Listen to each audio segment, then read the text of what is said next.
If you have ever felt vibrations in Earth from a passing train,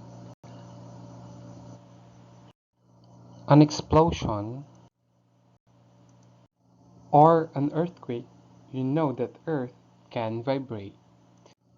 A large disturbance such as a nuclear explosion or really big earthquake can generate waves that pass through the entire Earth.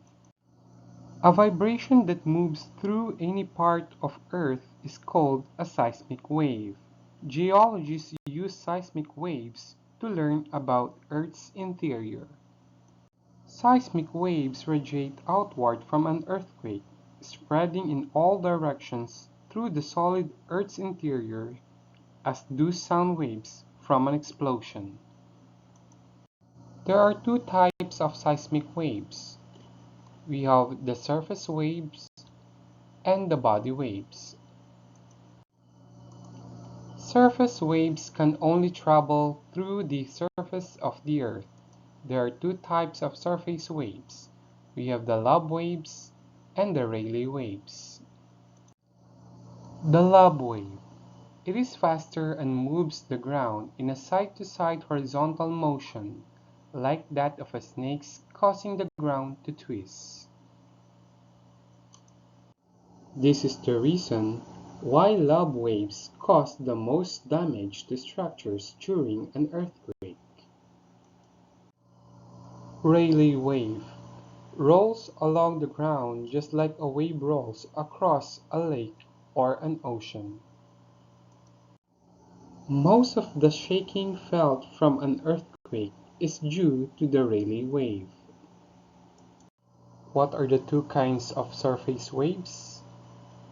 Correct, the lob wave and the Rayleigh wave. Body waves can travel through the Earth's inner layers. Two types of body waves, P waves and S waves.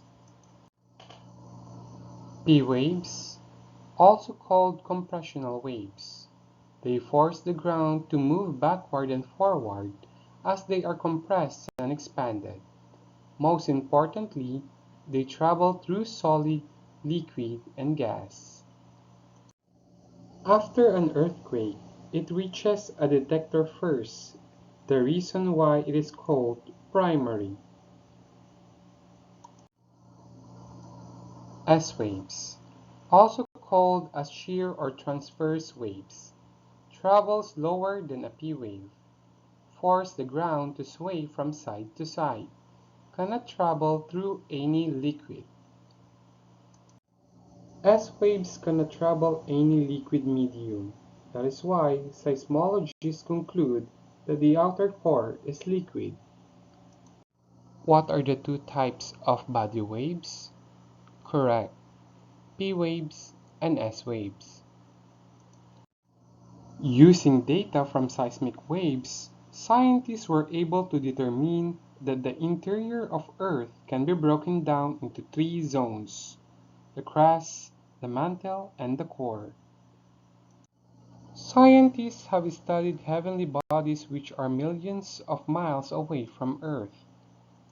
Equipped with powerful telescopes and space probes, they were able to reach and examine the solar system and beyond.